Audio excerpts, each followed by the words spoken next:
en ese capítulo está examinando otra de las variantes del misterio y está examinando el experimento de la doble rendija. ¿Okay? Examina el experimento de la doble rendija y llega a superposición. ¿Okay? Tenemos entonces tres formas de llegar al misterio: Stern-Gerlach, Mach-Zehnder, doble rendija.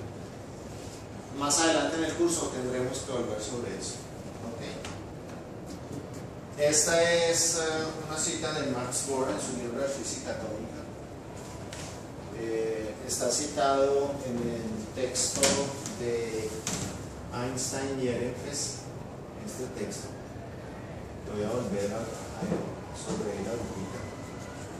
Aquí está citada, ¿cierto? Esa cita de Max Born. Sin embargo, este libro de Max Born es muy famoso en la física. Fundó la física atómica y de hecho fundó un área de la física que hoy en día tiene mucho trabajo, que es como esa frontera entre la mecánica clásica y la física cuántica. Dice Max Born, en su libro de física atómica: el experimento de Stern-Gerlach es tal vez la evidencia más impresionante que tenemos de la diferencia fundamental entre la mecánica cuántica y la mecánica clásica. El libro de Max Born es de los años 30 y pico y se reeditó hasta los años 50. O sea que aún en las últimas ediciones de los años 50 Max Born seguía pensando, seguía manteniendo esa frase de que el experimento de Stern-Gerlach es el que muestra la diferencia esencial entre los dos mundos. Y tenemos a Erwin Schrödinger. Este es un artículo del 52. Esta no es una referencia de científicos, de ciencia, esta es una referencia de filosofía en la ciencia. Schrödinger, antes de la Segunda Guerra Mundial, se va para Dublín, ¿cierto? Él es austriaco, vienés, pero de ascendencia judía, y además era un libre pensador. No soporta la situación y termina en Dublín. Y las últimas partes de su vida, Schrödinger tiene reflexiones filosóficas y epistemológicas bastante fuertes. Pues es un aspecto muy continuo en él, que antes, digamos, cuando hacía física profesional no lo hacía mucho. Dice Schrödinger al respecto de lo que queremos hacer hoy, las consecuencias de que nosotros nunca experimentamos con un solo electrón o un solo átomo o una sola molécula. En el experimento de Stern-Gerlach hay mucho, hay unas.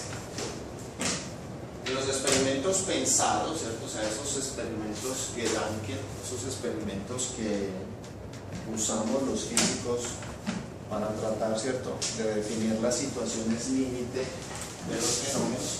En los experimentos pensados, algunas veces asumimos que es así, o sea, de que tenemos sistemas individuales. Esto, hacer todo eso, o sea, suponer que podemos manipular sistemas individuales,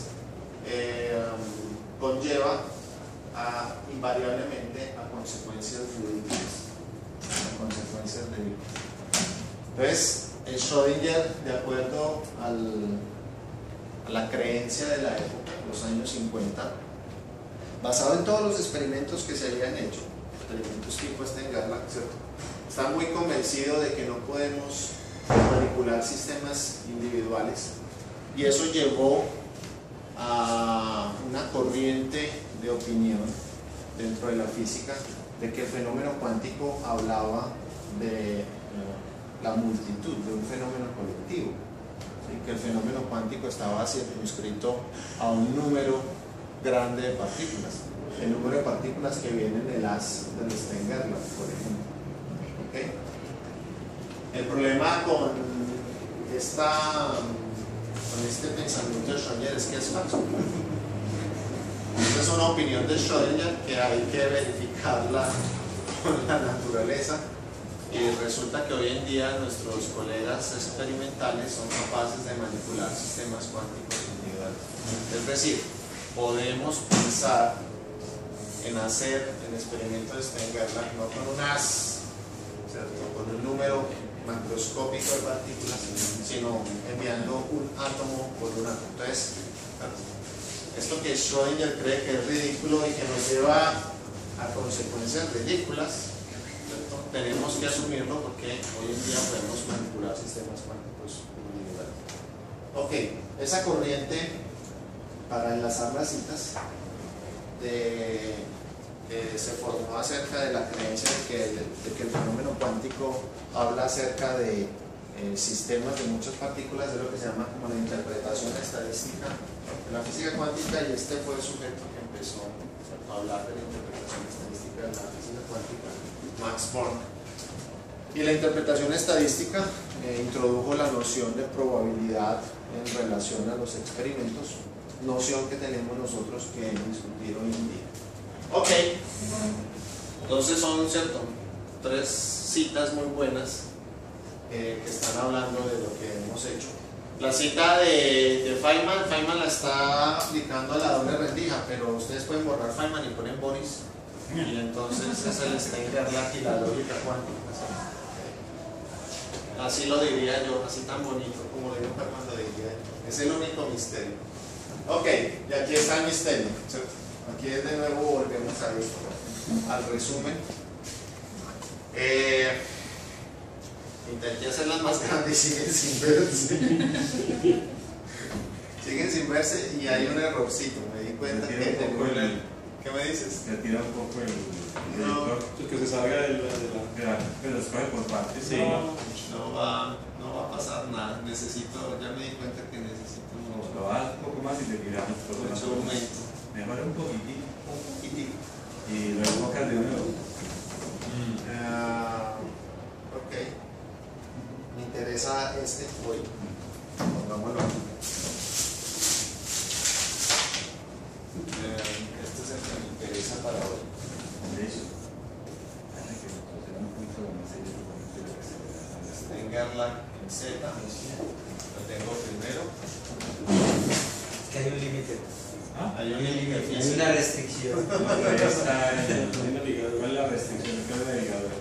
La longitud de los cables. Si lo acercas, ¿todos están pegados a esa extensión amarilla o no? Sí, La extensión amarilla que dice hacia atrás también. Ah, Y pues. corres un poquito más eso hacia atrás. Y ya, cambiando se alcanza a ver. ¿Qué tal eso?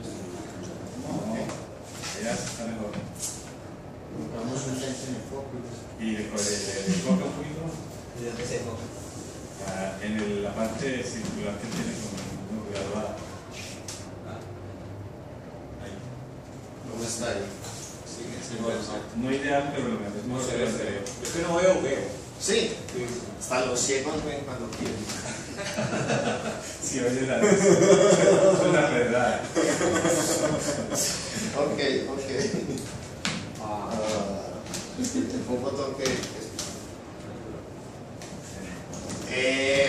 entonces,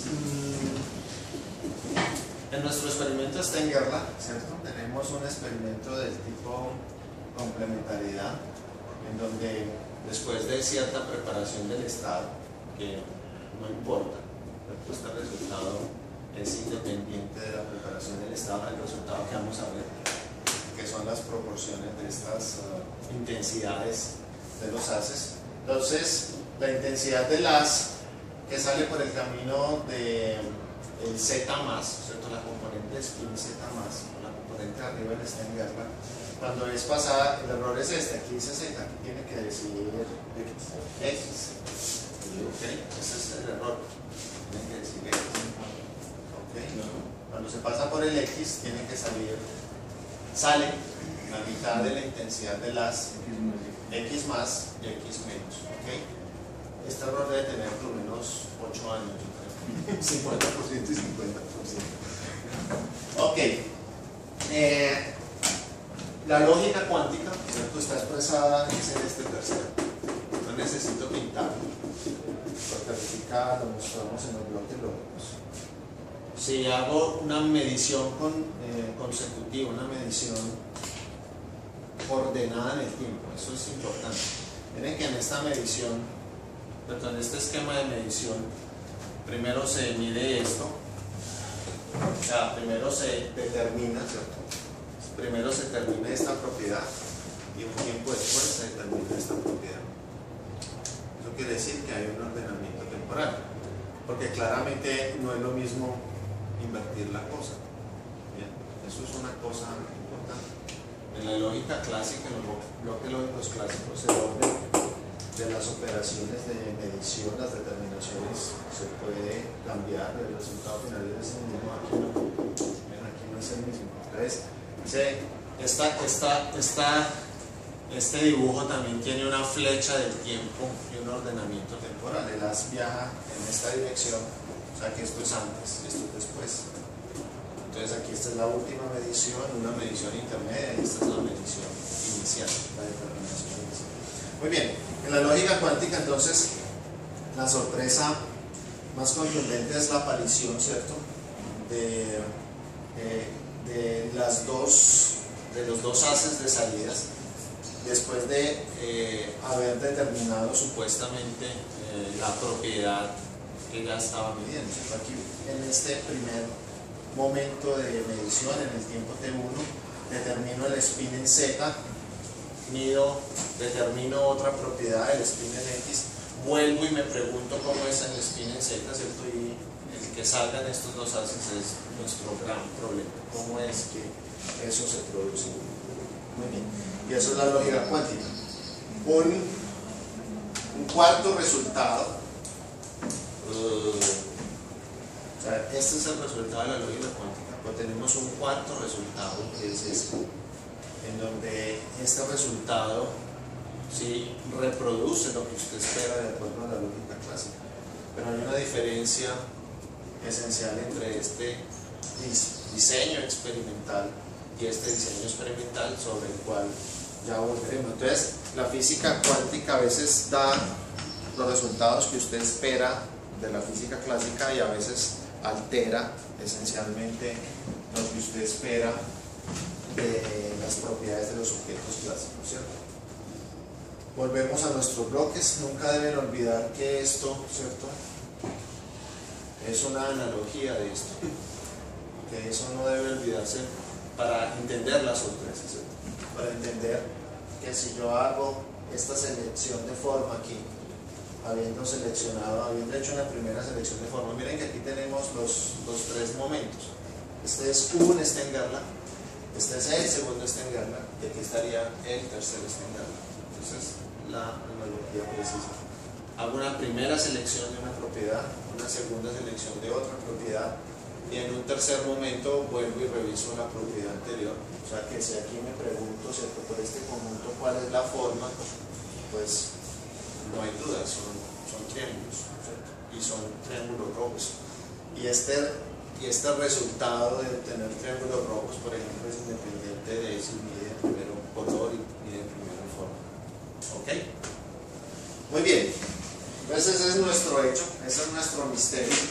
Y quiero sacarle las consecuencias conceptuales posibles a ese misterio. Lo primero que les voy a mostrar es la dificultad de seguir pensando clásicamente en el asunto. Vuelvo al viejo artículo de Einstein. El viejo artículo de Einstein. Apenas salieron los resultados experimentales de Stern y Gerlach en el 22, ¿cierto? Acuérdense, mandaban las postales con la foto del experimento a todos los físicos importantes. Por supuesto, Einstein recibió su postal, ¿cierto? Y en ese año 22 Einstein fue a visitar a Paul Ehrenfest y discutieron entonces el resultado del experimento. Una de las primeras cosas que se preguntó Einstein como buen físico clásico que era es, bueno, ¿cómo es que se orientan los imancitos en el campo magnético? ¿Cierto? Usted va mandando supuestos momentos magnéticos, ¿cierto?, de pequeños imanes atómicos, y tiene el campo, entonces ¿cómo es que se orientan para que queden así o así, ¿cierto? ¿Cómo es que es la fuerza para que se realice ese procedimiento? Entonces es una primera pregunta que se hicieron a Einstein y Ehrenfest. Y una segunda pregunta muy interesante que ellos se dieron cuenta, y es justamente lo que reportan en su artículo, es, bueno, ¿en qué tiempo, cierto? ¿Cuál es el tiempo que usted necesita para que la fuerza que le va a hacer el campo magnético al dipolo, pues lo oriente? ¿Cierto? Lo oriente. Esa es una pregunta que Einstein se hace aquí. No lo subrayé. Déjenme ver.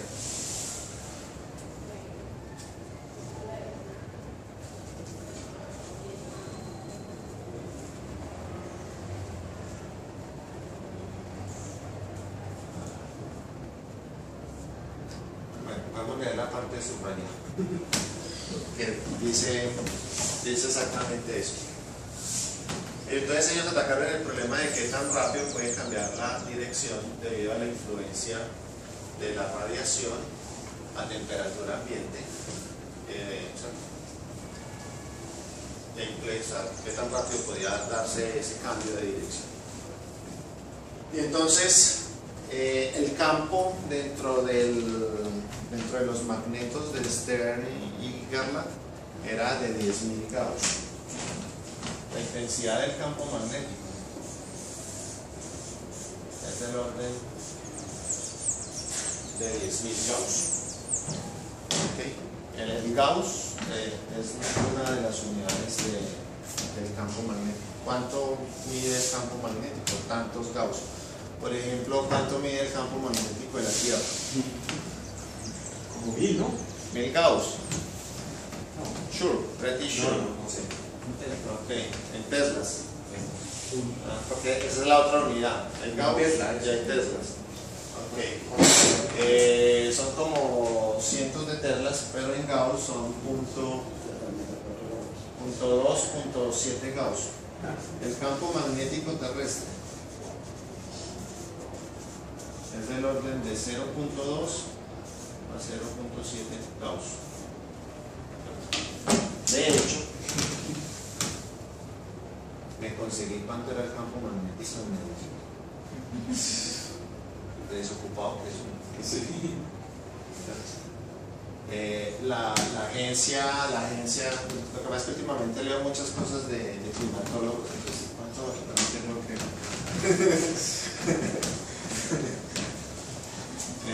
diremos esto para abajo porque puedo ver la dirección.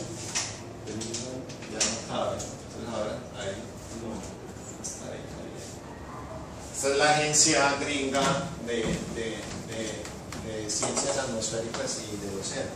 Es la NASA, la NOAA. Y tienen una cantidad de información impresionante sobre la Tierra. De hecho, es la que produce los mapas de los GPS.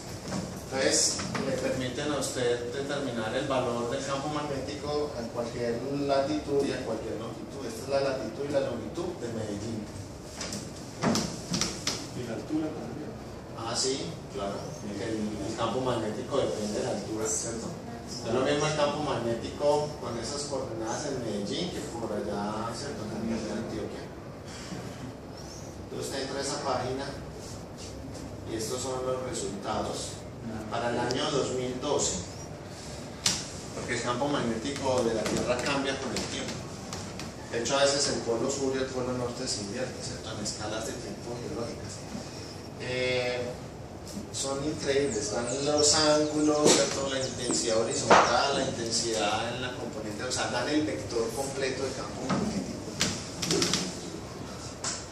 Solo para que el total field, ¿cierto? Aquí están en nanoteslas, 32.000, así, 32.000 nanoteslas. 32.000 nanoteslas quiere decir que es 0.3 Gauss. El aparatico Claro, el aparatico de Guillermo ya mide el campo magnético. Esos aparaticos tienen un sensor Hall que mide el campo magnético. Entonces, miren el campo del imán que tenía, 10.000 Gauss. Fuerte. Y miren el año en que hicieron el experimento, 1922. Un buen motor electromagnético de una nevera, de un refrigerador, de un carro eléctrico, tiene campos magnéticos como de 100 Gauss hoy en día. O sea, un buen imán de neodimio, de esos que son duros, tienen campos magnéticos del orden de 100 Gauss. Entonces, tenían, ¿cierto? Eran ingeniosos en las capacidades experimentales. Hoy en día tenemos campos magnéticos, por ejemplo en el LHC del orden de 100, 150 teslas, que son más o menos 10, 100 millones de Gauss. Ok, entonces con el conocimiento del campo magnético, ellos quieren ver cuánto es el tiempo para hacer el cambio en la dirección del spin, o sea, para alinear el spin, siguiendo las reglas de la física clásica. Y aquí está el resultado. En un campo de 10.000 Gauss, el tiempo es del orden de 10 a la 11 segundos. Voy a escribir aquí, el tiempo es del orden. Aquí está subrayado. 10 a la 11 segundos. Si se consideran efectos de temperatura, ¿cierto? Que Einstein inventó la mecánica estadística, 10 a la 9 segundos. Este es un cálculo electromagnético puro, introduciendo efectos de temperatura. El tiempo le da 10 a la 9 segundos. ¿Cuántos segundos hay en un año, Andrés? Incontables. 10 a la 4. 10 a las 7 segundos hay en un año. O sea que estos son 100 años. Esto es un siglo. Estos son 100 siglos. ¿Sí? O sea, según la física clásica, ese es el tiempo para alinear un spin del átomo de plata con ese valor del campo. Y esas son justamente las cuentas que están aquí. Este 1 sobre teta es el tiempo. ¿Okay? Yo revisé las cuentas, están bien hechas. Los tipos sabían lo que estaban haciendo. Es un problema de electromagnetismo para los estudiantes de física. Tiene que ver con la precesión de la atmósfera. Ok, entonces Einstein señala, ¿cierto? Einstein se da cuenta de que ocurre algo muy extraño, que es parte del misterio y que va a ser muy importante para nosotros más adelante. El tiempo en el cual los spines cambian, ¿cierto?, su orientación en el experimento es del orden de 10 a la menos 4 segundos. Este es el cálculo de acuerdo a la física clásica, usando electromagnetismo y usando mecánica estadística, termodinámica. El tiempo experimental, y es muy fácil de calcularlo porque usted conoce la velocidad de los átomos y conoce el ancho del Stenger, de la región de campo magnético. Usted sabe cuánto se demora un átomo pasando por esa región. El tiempo experimental lo estimaron en 10 a la menos 4 segundos. O sea que ese proceso raro de alineación, ¿cierto?, de alinearse los momentos magnéticos de los átomos, los spines de los átomos, es exageradamente rápido comparado con lo que permite la física clásica. Eso va a ser muy importante para nosotros porque, como lo dijo Feynman, nosotros en este momento no tenemos una explicación de por qué se alinean los spines y ni siquiera sabemos exactamente en cuánto tiempo lo hacen. Lo podemos estimar experimentalmente, pero no tenemos ninguna teoría física. La teoría cuántica no le permite a usted estimar ese tiempo. ¿Okay?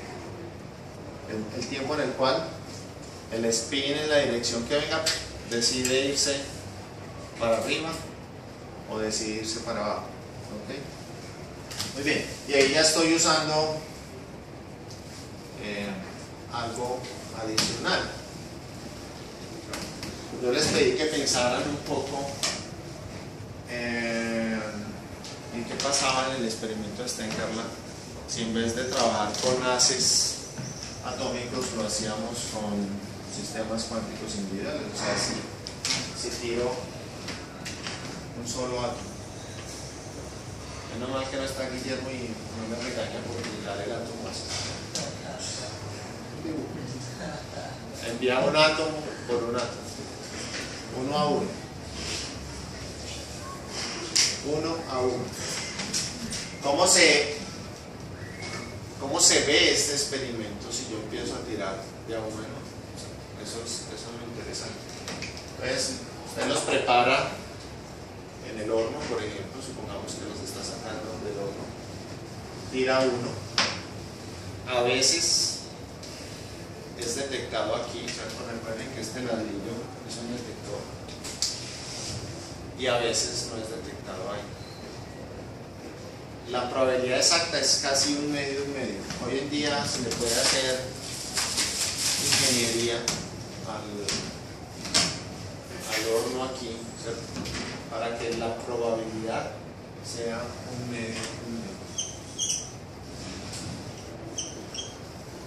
Aunque eso no nos interesa mucho realmente, porque este estado que está aquí, o lo que es la preparación del estado que estoy haciendo aquí, no interviene en lo importante que es la continuación.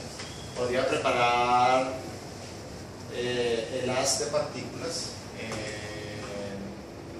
spin z hacia arriba de tal manera que la probabilidad fuera 1 o 0. Eso no es lo interesante. Ok, entonces en las primeras probabilidades un medio que se refieren al estado, o todavía no sabemos muy bien qué quiere decir estado. Estoy usando esa palabra, pero todavía no sabemos qué quiere decir. Se refieren a la preparación inicial.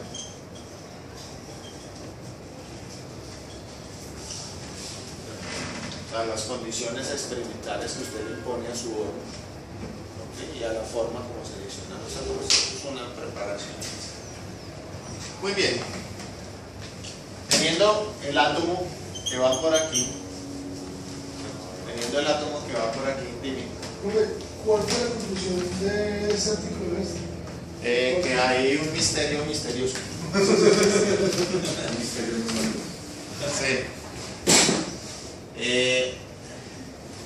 No se lo... Bueno, ok. Einstein se da cuenta que los procesos cuánticos, los procesos de transición entre estados cuánticos tienen más que ver, tienen mucho más misterio que simplemente absorción y emisión de radiación y colisión, ¿okay? Que era lo que ellos estaban pensando en esa época, en 1922. El problema es que está situada en una época muy álgida de la teoría cuántica, porque es evidente que la física clásica se está haciendo algo, o sea, es insostenible ya. Todo el mundo sabe que algo huele muy mal en Dinamarca y todo el mundo lo ha olido, o sea, es clarísimo, ¿cierto? Que ya la física clásica hizo algo. Bien, a 1905 y 1915 todavía hay optimistas que creen que pueden salvar la física clásica. En 1922 ya casi todo el mundo está convencido de que está pasando, ¿cierto?, cosas muy extrañas. Y Einstein mismo está tratando de encontrar, ¿cierto?, la manera de arreglar y entender esas cosas extrañas.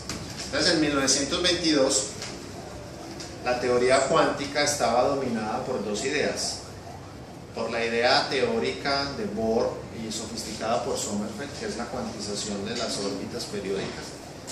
Y entonces, en 1922, Werner Heisenberg está haciendo eso para el átomo de helio, por ejemplo.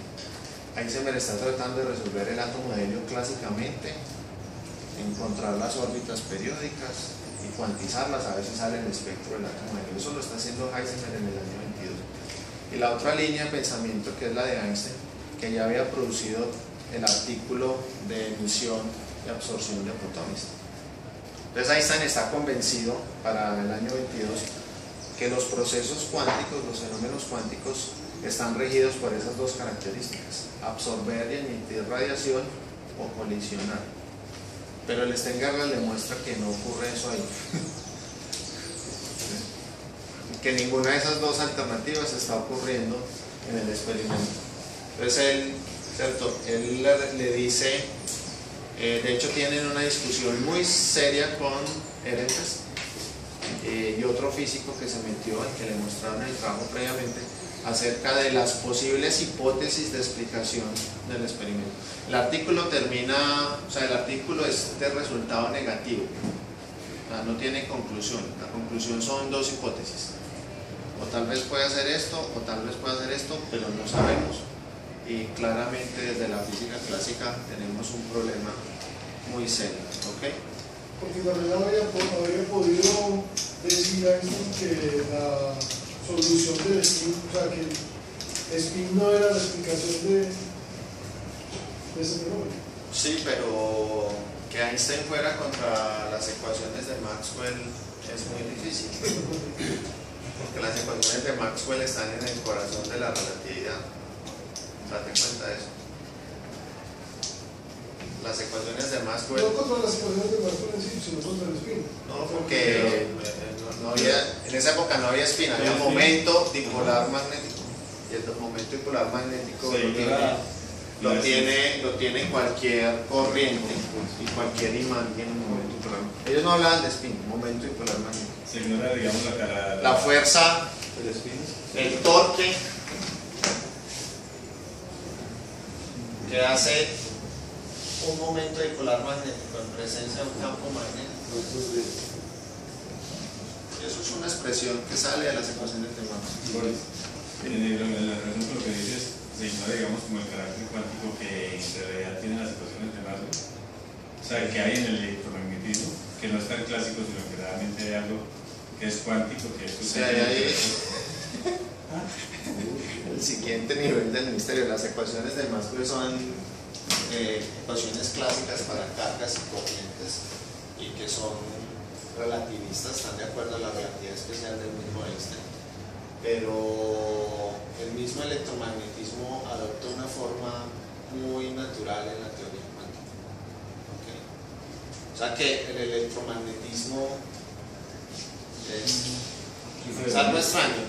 Tienen que dejarme responder esa pregunta después de que pasemos del formalismo y vayamos a experimentos. ¿Okay? Tenemos que volver sobre la naturaleza clásica o cuántica de los campos de radiación. ¿Okay? Pero hay una segunda sutileza no trivial. Pues digamos, eso no fue lo que se discutió en la época de Einstein. En el artículo de Einstein y Ehrenfest, pues está el cálculo del tiempo y están las hipótesis, pues, ¿qué estará pasando aquí? Es lo que se pregunta. Muy bien. Venía yo entonces a que tenemos que pensar qué ocurre en el caso del sistema individual. Y entonces lo que podemos decir es que voy a olvidar esto, ¿cierto? Estas probabilidades las voy a borrar para no confundirnos. Esa es una discusión que podemos obviar en este momento. Me voy a concentrar en el hecho de que tengo aquí, de que si el átomo salió por la alternativa arriba del Stengurrer, tiene el spin Z más o el momento dipolar Z más.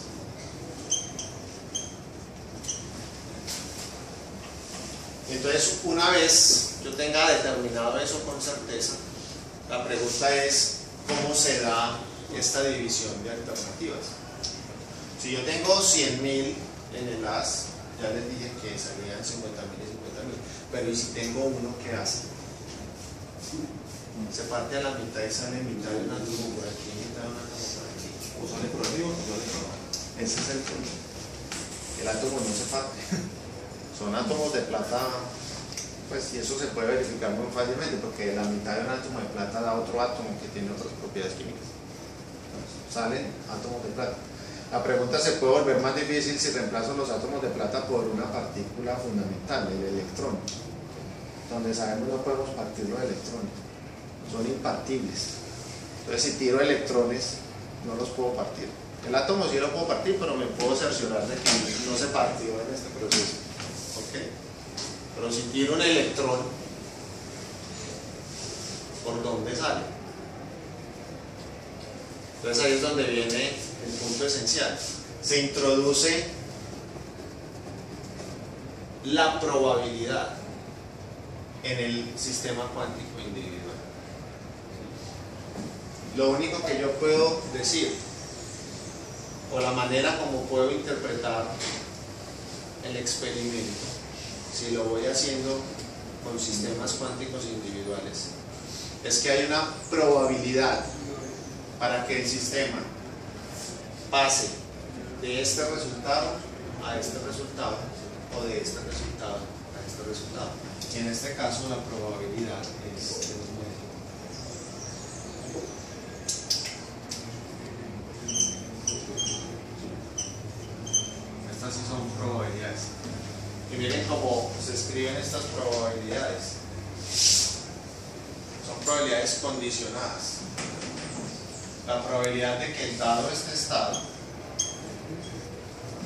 obtenga este estado es 1. Perdónenme por el uso de la palabra estado, pero cámbienla por salida, alternativa. Todavía la costumbre.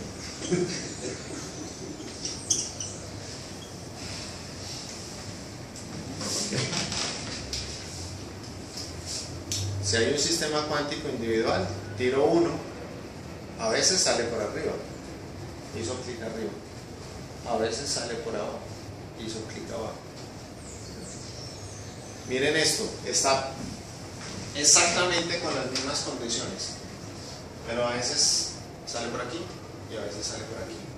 ¿Y con qué probabilidad? Pues miro las frecuencias del experimento, ¿cierto? Entonces tiro 100.000 de a uno en uno y miro, esta probabilidad es una frecuencia, o sea, esto es el número de veces que salió por arriba sobre el número total de veces.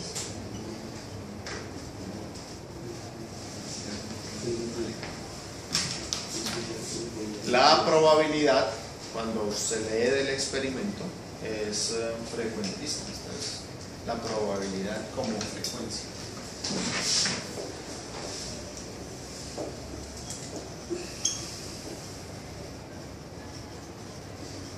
Entonces, si usted se pone a pensar en sistemas cuánticos individuales, ¿cierto? Ese hecho de que el sistema, voy a empezar a usar otra palabra, salte de una alternativa a otra alternativa, y que usted no tenga, ¿cierto? Que usted no tenga información de cómo se hace eso, que usted no pueda explicarlo, simplemente sabe que se hace el salto. Entonces, es lo que me determina la aparición de las probabilidades. Y el formalismo cuántico es un formalismo matemático que me permite predecir esas probabilidades. Probabilidades que puedo verificar con un experimento. Ok. Sin embargo, aquí hay un hecho muy importante. No es lo mismo la naturaleza clásica de la probabilidad que la naturaleza cuántica de la probabilidad. O sea, aparecen probabilidades, pero es distinto a las probabilidades clásicas. Son distintas. ¿Y cómo así que son distintas? A ver, aquí tenemos los dados clásicos. Todos han visto dados clásicos. Busqué y no hubo mejor manera de encontrar dados cuánticos.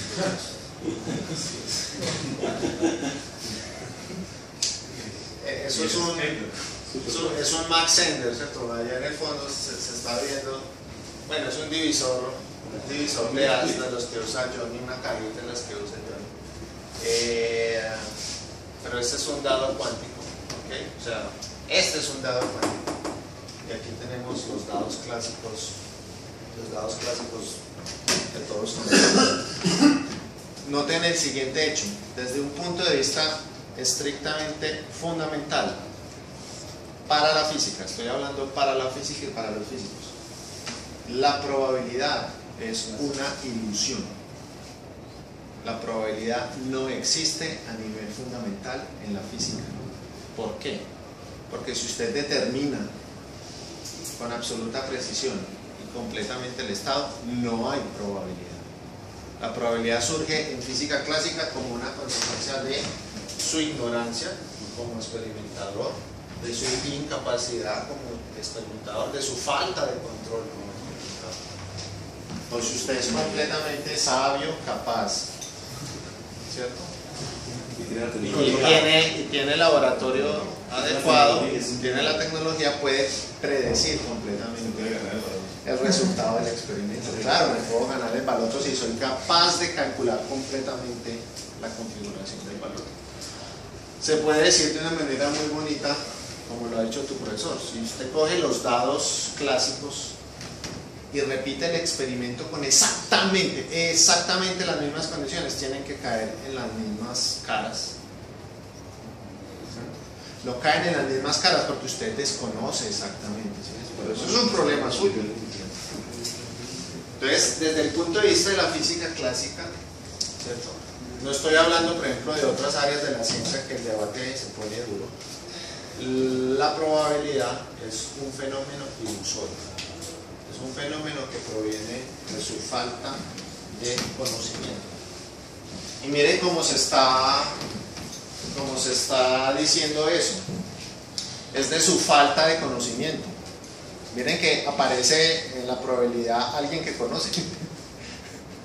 En la física clásica, si no hay alguien que conoce, la probabilidad no tiene sentido. Se necesita alguien que conozca para que aparezca la probabilidad. O sea, la probabilidad tiene un carácter epistémico. La probabilidad es epistémica en ese sentido.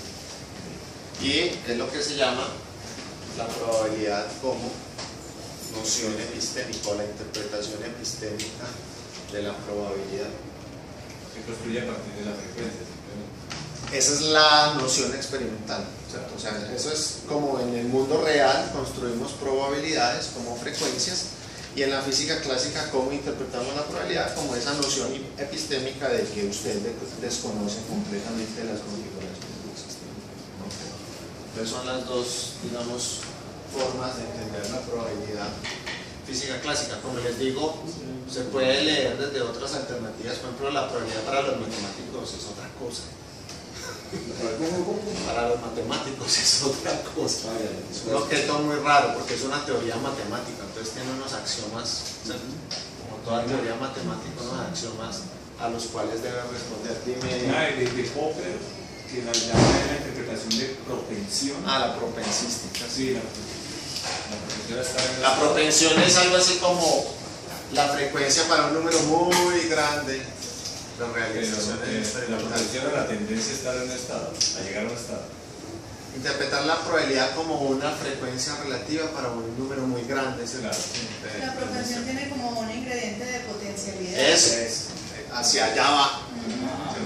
Y los físicos lo usamos muy ingenuamente, decimos que en el límite de mediciones muy grandes, esa es la probabilidad. Lo cual eso resulta cierto. Claro que sí. Y esto es lo que ocurre en el mundo de la probabilidad clásica, ¿cierto? Está Dilbert en el infierno. ¿Quién? Dilbert, este es Dilbert. En el infierno, se lo está visitando un tour en el infierno, un tour en el departamento de contabilidad. Y entonces el diablo jefe le está mostrando el generador de números aleatorios. 9, 9, 9, 9. ¿Están seguros de que es aleatorio? Ese es el problema con la aleatoriedad. Tú nunca sabes. Nunca sabes. Porque es un problema de conocimiento tuyo, epistémico. Muy bien.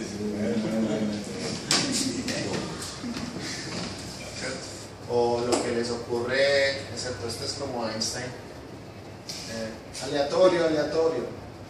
Aquí dice, tranquilo querido, es solamente un dado. Está atemorizado por lo aleatorio, por el dado. Dios no juega los dados. Pero entonces, lo que debemos decir es que en este hecho fundamental, que está detrás de la lógica. Este no es la lógica clásica, pero es parte. La lógica clásica es poner el otro Stengler. Pero este hecho que es parte, esto Johnny lo llamó complementariedad. En este hecho hay algo que distingue esencialmente lo clásico de lo cuántico. Aquí, por más que usted conozca, por más que quiera controlar, por más que quiera predecir, por más que quiera saber, a veces le sale arriba, a veces le sale abajo.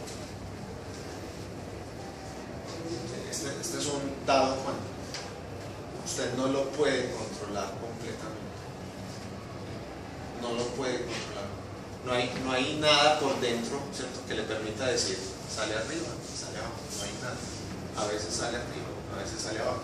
Son muy diferentes, ¿cierto?, del dado clásico. Si usted sí sabe, usted dice, no, va a caer 1, 2, 6 y el baloto esta noche cae tanto. Entonces, la probabilidad tiene un carácter, ¿cierto? El salto cuántico, esto que he llamado el salto cuántico, ¿cierto?, tiene un carácter esencial probabilístico. Eso, por ejemplo, en el contexto de la caricatura de Dilbert es muy real hoy en día. Construirse un buen generador de números aleatorios es difícil, por cierto, porque con la aleatoriedad nunca se sabe. El único proceso genuinamente aleatorio que podemos decir con certeza total que tenemos en este momento es el salto cuántico. Entonces, los generadores de números aleatorios para los bancos hoy en día usan saltos cuánticos para generar números aleatorios. El generador de números aleatorios es una maquinita que vende Nicolás Guissin, físico de Génova, para generar verdaderos números aleatorios. Los matemáticos de la teoría de números inventaron unos generadores de números aleatorios que tienen un periodo. Son los famosos números pseudo aleatorios. Se repiten después de un cierto tiempo. Eso no es aleatorio, ¿sí? No es aleatorio. Muy bien. Entonces, esa es la primera consecuencia. Voy a denunciar 3 consecuencias. Entonces, la aparición de la probabilidad como algo esencial. Pero ojo que esa probabilidad tiene un carácter diferente al de los objetos clásicos. Cuando más adelante en el curso estudiemos a Anton Selinger, vamos a ver por qué él declara eso justamente como lo más fundamental de la teoría cuántica. Okay. Todos los físicos cuánticos que estudiamos esta área tenemos lo más fundamental de la teoría cuántica. Ya vieron a Phi, vamos a entender a lo que dice Selinger. Muy bien, y esta es la otra consecuencia, la incompatibilidad. Okay. No es posible hacer una determinación simultánea de las propiedades de spin en Z y spin en X. No es posible.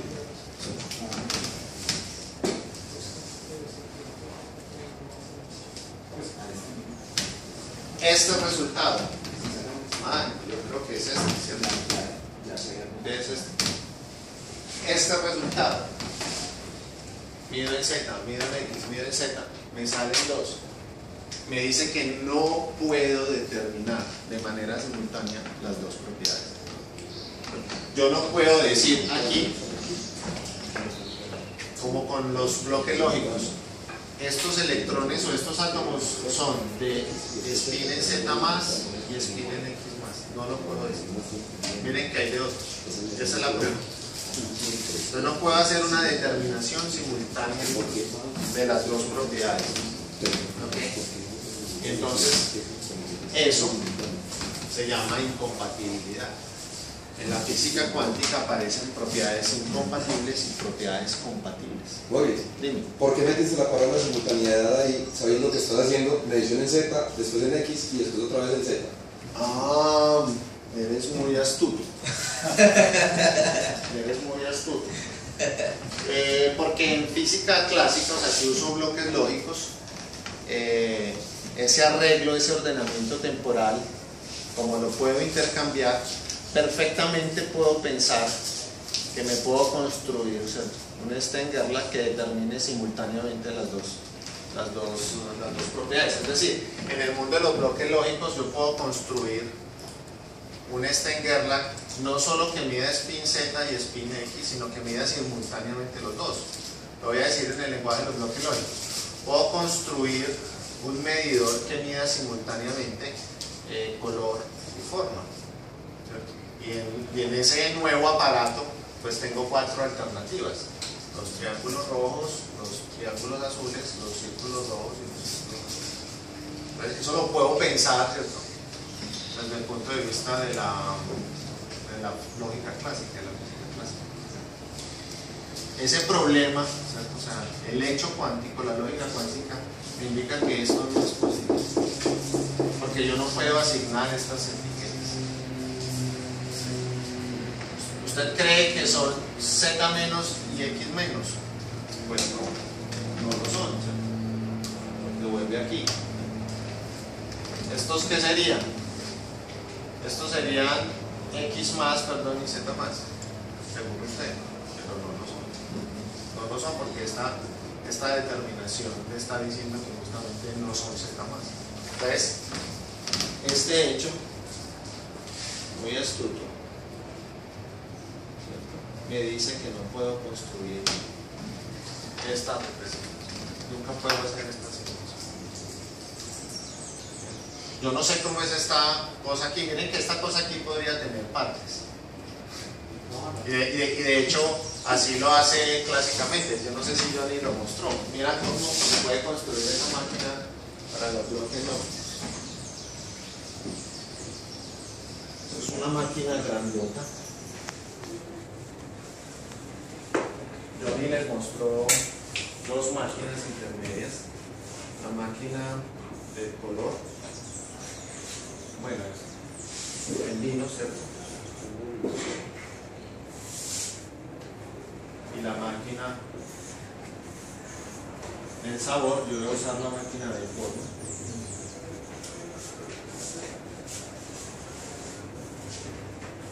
Por aquí está la entrada. Las máquinas son clasificadores, porque hacen clasificación. Entonces una máquina como esas pues la pueden construir de la siguiente forma. Entro por aquí en mi universo de objetos, pongo por ejemplo una de color, pues por aquí salen unos y otros, y aquí pongo una máquina de forma. Entonces tengo las 2 salidas. Por aquí pongo la otra máquina de forma. Entonces tengo 2 salidas. Entonces, esta máquina por dentro puede ser complicada, puede tener pasos, pero en la física clásica usted la puede construir y tiene todas las 4 alternativas. Pues miren que se aplica ese mismo razonamiento al hecho cuántico. No tiene las 4 alternativas. No existe tal máquina. No hay forma. Esto es por principio. Bueno, abstraído de la situación experimental. Usted no puede construir esa máquina. Esa abstracción, ese principio de que no puede determinarlo, o sea, que no puede dotar, no puede dar las etiquetas, es lo que quiero decir aquí. Es lo que se llama, o es lo que se dice, de que los observables o las propiedades son incompatibles. Propiedades incompatibles son propiedades como spin en Z y spin en X, las cuales no puedo determinar simultáneamente, las cuales no existe, ¿cierto?, un gran Stern-Gerlach que me permita clasificarlos en todas sus alternativas. ¿Ok? Entonces eso es la incompatibilidad.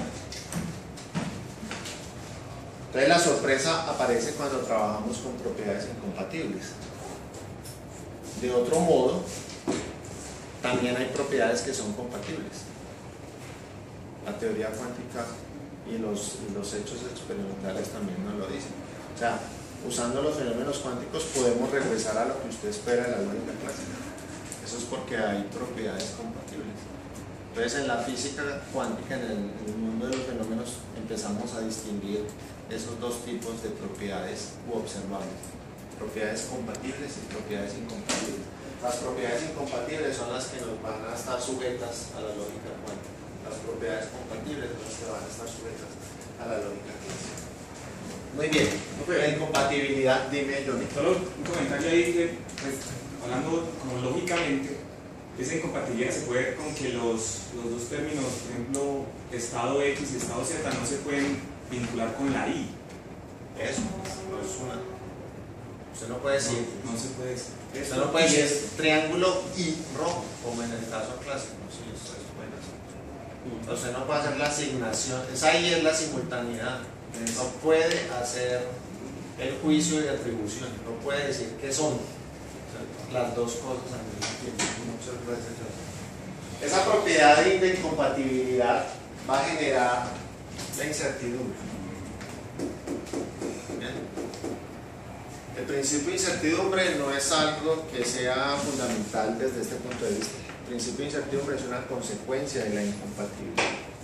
¿Okay? Entonces, cuando vayamos a discutir el principio de incertidumbre, retomaremos esta discusión.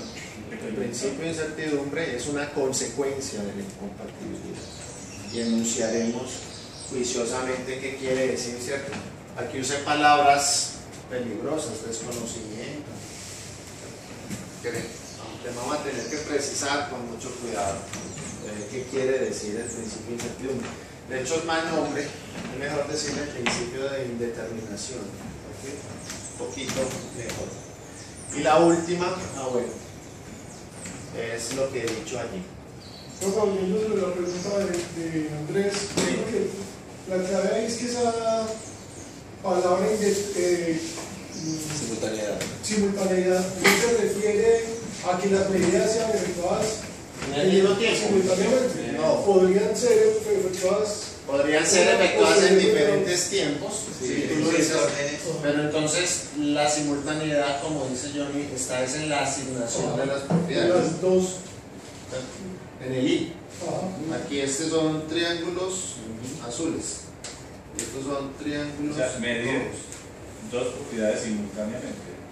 Comparar dos Observadores. observables. Puede que lo haga en tiempos diferentes. Entonces, miren que si yo no le muestro esta caja negra, usted no sabe si lo estoy haciendo a dos tiempos o a un tiempo. Lo que pasa es que aquí le estoy mostrando cómo funciona la máquina. Pues yo le puedo decir, no, mire, esa máquina, usted le entra a los bloques lógicos y salen triángulos azules, rojos, círculos azules, círculos rojos. Y yo no le dejo ver la máquina, le digo que ese proceso se hace simultáneamente. Me invento cualquier interacción física. Mientras yo no les muestre el funcionamiento de la máquina, lo de que se hace simultáneamente está en duda. Este es un posible funcionamiento, pero entonces está basado en mediciones secuenciales. El punto interesante es que aquí, A la salida está la información. Hay un juicio de atribución. Esto se descompone en triángulo y rojo. Tiene que ver con la concepción de medida, en la cual, Es que estamos hablando desde el comienzo de eso. por eso, y eso se plantea diferente. Al hablar de las propiedades accidentales de los objetos, estamos hablando de la medición, de la determinación de sus propiedades. Claro que sí. Muy bien. Entonces eso, digamos, es la segunda consecuencia conceptual de la lógica práctica. Y la última consecuencia es contextualidad. Contextualidad es un debate. Traté de precisarlo en palabras. O sea, es una de las propiedades importantes como incompatibilidad y la emergencia de la probabilidad. Pero es más difícil porque la contextualidad parece que es más contextual. Pero estas palabras de B son muy buenas y les voy a mostrar exactamente qué quiere decir contextual, así no lo podamos agarrar tan fácilmente como la anterior. Se ha asumido tácitamente que la medición de un observable, de una propiedad, debe dar el mismo valor independientemente de que otra medición compatible, pone compatible, pero cualquier otra medición pueda hacerse simultáneamente. ¿Qué quiere decir? O sea, hemos asumido que medir forma es independiente de medir color, que medir spin en Z es independiente de medir spin en X. Esto es lo que está diciendo. hemos asumido eso. No hay razón a priori para creer que los resultados deben ser los mismos. De hecho, no hay razón. O sea, ahí está hablando él. Es que la evidencia dice que eso no está ocurriendo. El resultado de una observación puede razonablemente depender no solo del estado del sistema, ignoren esas variables ocultas, sino también, esta es la parte más importante de contextualidad, ojo con esto. El resultado de la observación puede razonablemente depender no solo del estado del sistema, o sea, de la preparación, sino de la disposición completa del aparato. Contextualidad quiere decir que los resultados en los fenómenos cuánticos dependen del contexto experimental. Y nosotros ya lo vimos con estos dos.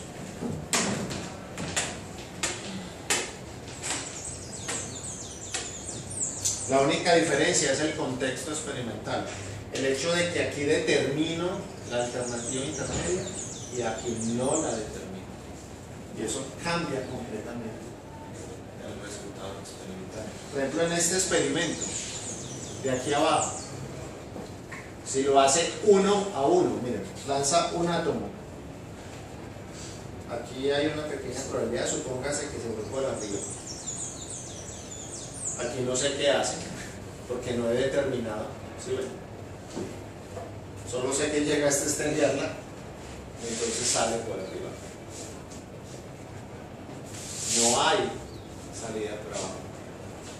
Si sé que viene con spin en Z más, ojo con eso, a pesar de que pasó por la máquina del Stenger, pero no determiné la alternativa intermedia, sale Z más. Y si sale 1, si entra 1, sale 1. En cambio aquí es diferente. Entra 1 por aquí y tengo una probabilidad medio de detectarlo aquí. O sea que si tengo una probabilidad medio de detectarlo aquí, quiere decir que tengo una probabilidad medio de que continúe aquí. Y cuando tengo una probabilidad medio de que continúe aquí, quiere decir que tengo una probabilidad un cuarto de que salga por aquí. El solo poner o no este detector, el solo hecho de determinar o no el proceso intermedio cambia el resultado. Bueno, y no puedes partir las probabilidades finales, siguen siendo un medio y un medio. No, Sale por arriba, pues, sale por abajo. un cuarto respecto a esta población.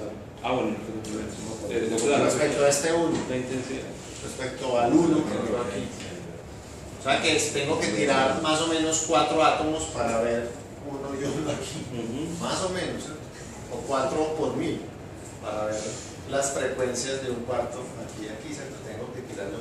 Si yo tiro 1, puede que lo detecte aquí, puede que lo detecte aquí o puede que no lo detecte. Porque si tiro 1, puede que se quede aquí en la mitad. Mientras que si lo tiro por aquí, con certeza, con probabilidad 1 es detectado aquí. ¿Sí se dan cuenta del cambio drástico? Y eso hablando de probabilidades, para no hablar de lógica cuántica y lógica clásica.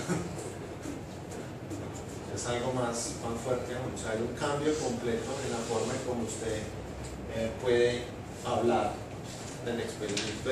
Esa propiedad es la contextualidad del experimento. Que Bell, más o menos, le intentó decir de esa manera. O sea, usted tiene que precisar su dispositivo experimental para poder predecir los resultados. Si no, no lo puede hacer. Muy bien, entonces esas son las 3 consecuencias, muchachos. Estamos invitados, creo que vamos tarde, a la conferencia del profesor Guillermo Pineda. Los invito a que vayamos a la biblioteca. Guillermo me prometió que va a exponer temas que le interesan en este curso. Entonces estamos invitados a dividirnos hacia allá y nada, es todo por hoy.